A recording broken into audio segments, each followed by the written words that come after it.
Hi, I have to start this presentation by saying that I'm sorry that we can't review this in person, but I understand that duty calls. And um, I have compiled for you what I hope you will agree is a comprehensive review of the Like a Girl campaign from Always.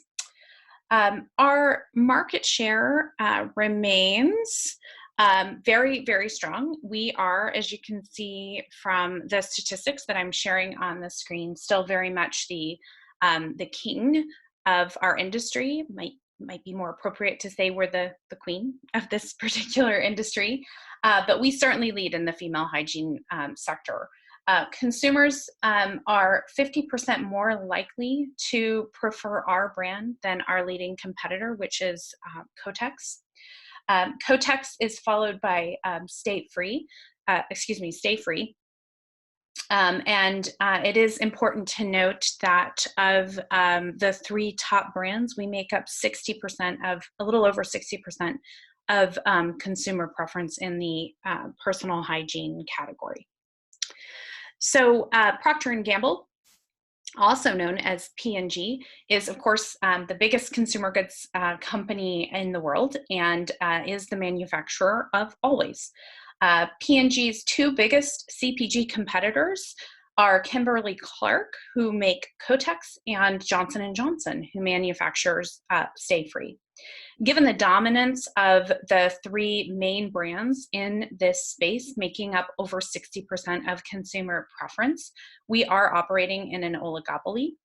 As the brand manager for Always, this certainly gives us an advantage given the difficulty of competitors to enter this space and compete for our market share. Our job, in particular my job as the brand manager, is maintaining and growing this significant market share that we have.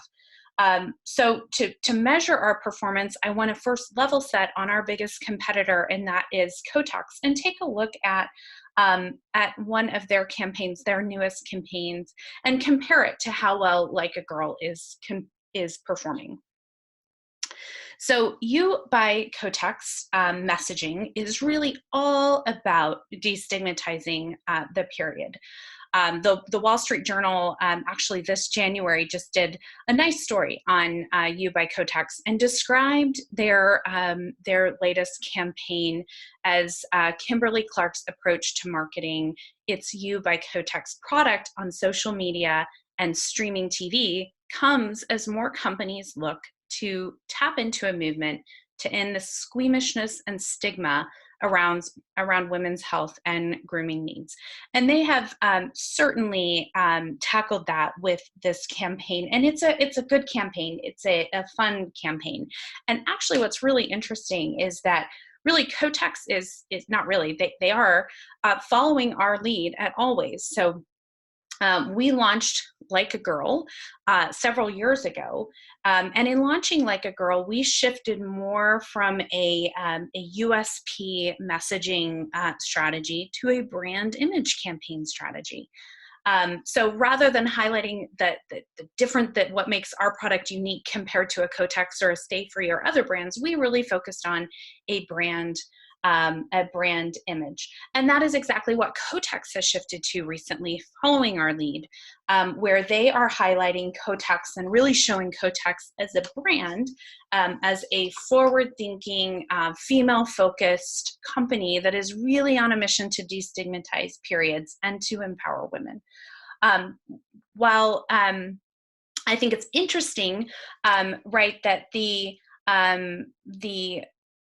Like a Girl campaign and Kotex, what's called the Period Project that we're about to see, both have shifted to brand image campaigns. We are different in terms of how we're actually executing these. So the Like a Girl campaign is more of a relevance tactic, and the Kotex campaign is more of a divergence tactic. And so to highlight this, I'm actually going to show just a very, very short clip here of one of the videos associated with the Kotex Period Project campaign.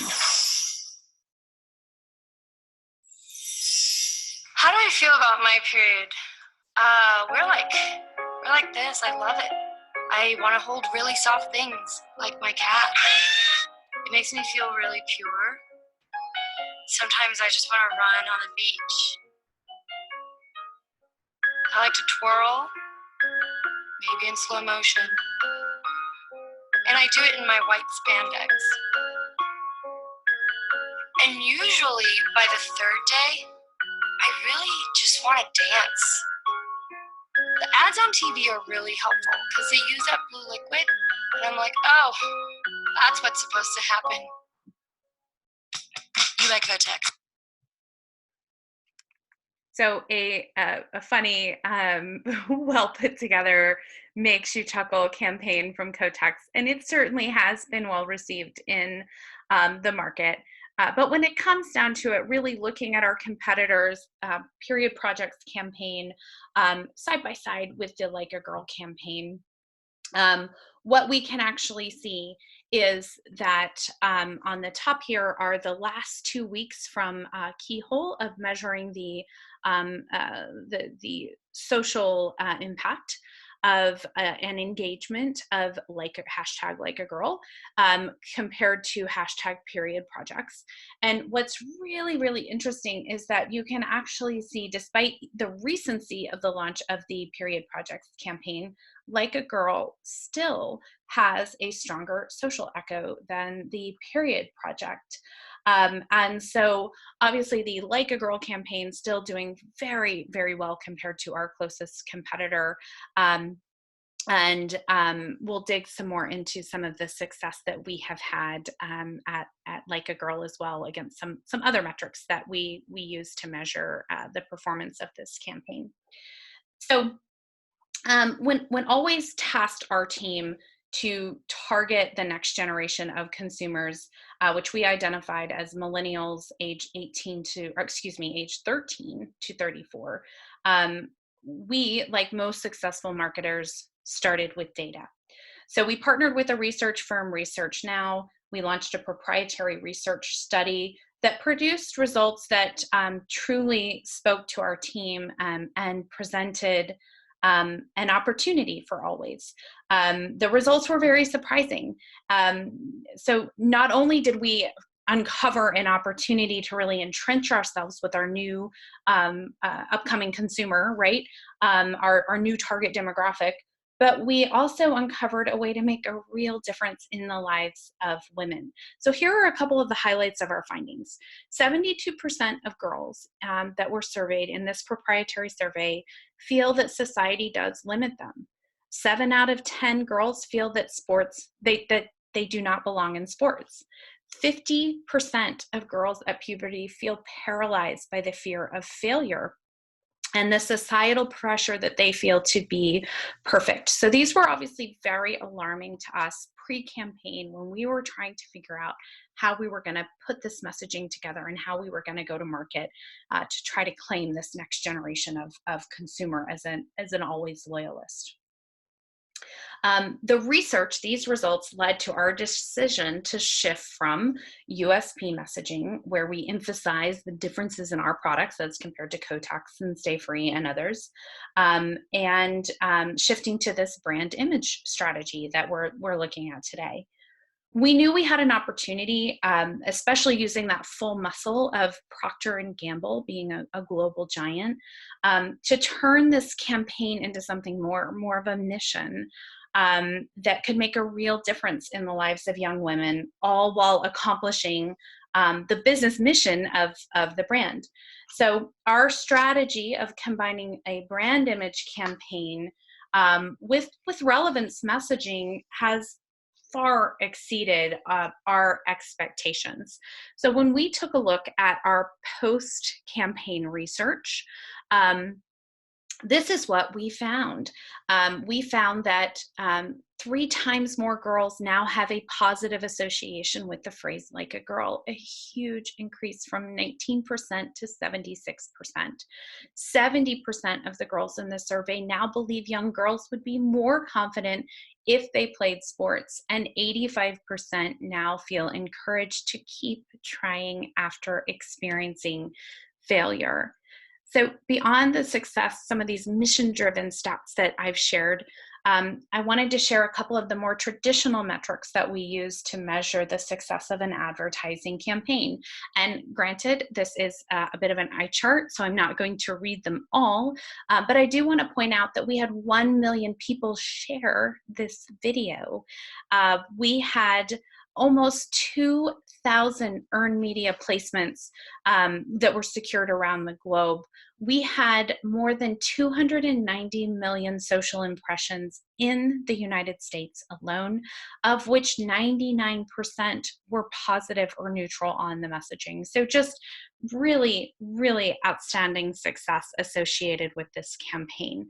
So how did we get there? What can we attribute to our success? Well, of course, we started with data. And that data really led into our communication strategy. So who did we use to send this message? Well, we went right to the source of our target new consumer. And we really had these young women really talk about what they heard and how they felt when they heard "Like a Girl," and we used a documentary format showing these young women, our future consumer, and we watched them almost in real time take this message, encode it, unpack it, and reframe it. It was very, very powerful.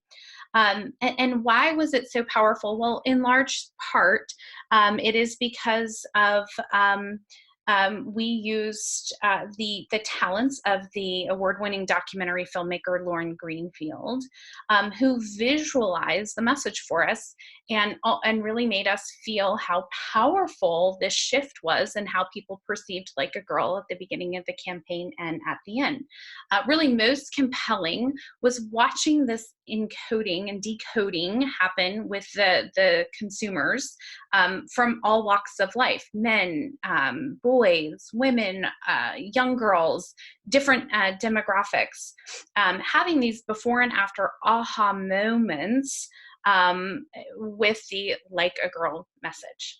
So certainly we used a variety of channels to distribute this message. It is a true multi-channel marketing campaign driven primarily by video to distribute the message. Our non-personal channels were certainly the paid media that we used, but we have a lot of personal messaging that we were able to glean as well that stem from the impressive virality of this campaign.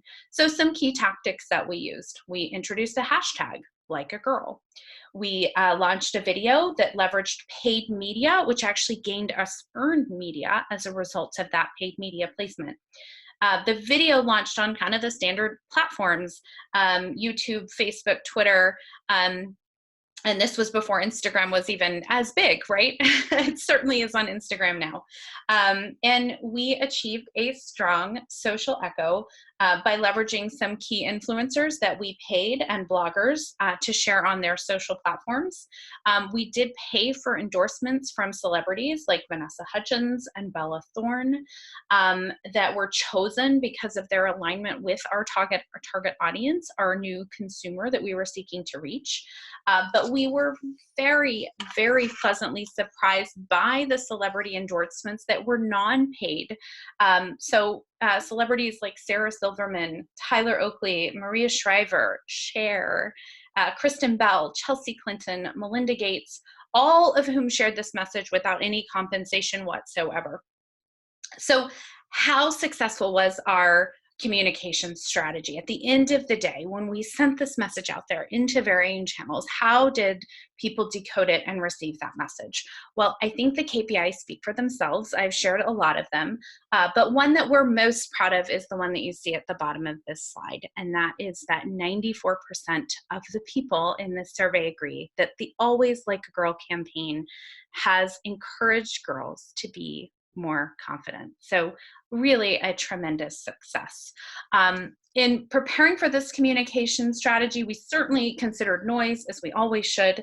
To be honest, we really didn't have much. We were anticipating, some headwinds from trying to reverse this negative connotation of Like the Girl, but it really wasn't that hard to reverse that connotation, thanks in large part to the strong video content that we had. And while we did pull a lot of levers for these marketing levers that we had to make this campaign successful, we did not employ game theory with this campaign. So, you know, I pulled this messaging right from the Always site because I feel that it really does best conclude how proud we are of the Like a Girl campaign. It's been successful. It's received awards. It's achieved our goals. And we have successfully achieved our mission of empowering women. And we have changed the connotation of what it means to be like a girl or play like a girl or work like a girl to be something that is truly, truly amazing. So I did mention a lot of sources and stats, and so I did want to point out that I have some sources at the end of this slide. And I wanted to take just a moment here and conclude with a thank you for trusting me with this campaign. So it's been rewarding on many levels, most notably on a personal level. So I'm actually going to ask a young lady to come join me here. Her name is Sawyer. You'll come take a seat. Let's move this over so everybody can see you. So this is Sawyer. Sawyer's 11 years old. And I'm proud to say that I am her mom, a very proud mom. Sawyer attends a school for kids that are interested in math and science. She is actively involved in community theater, and she's a competitive rock climber and a recreational tennis player.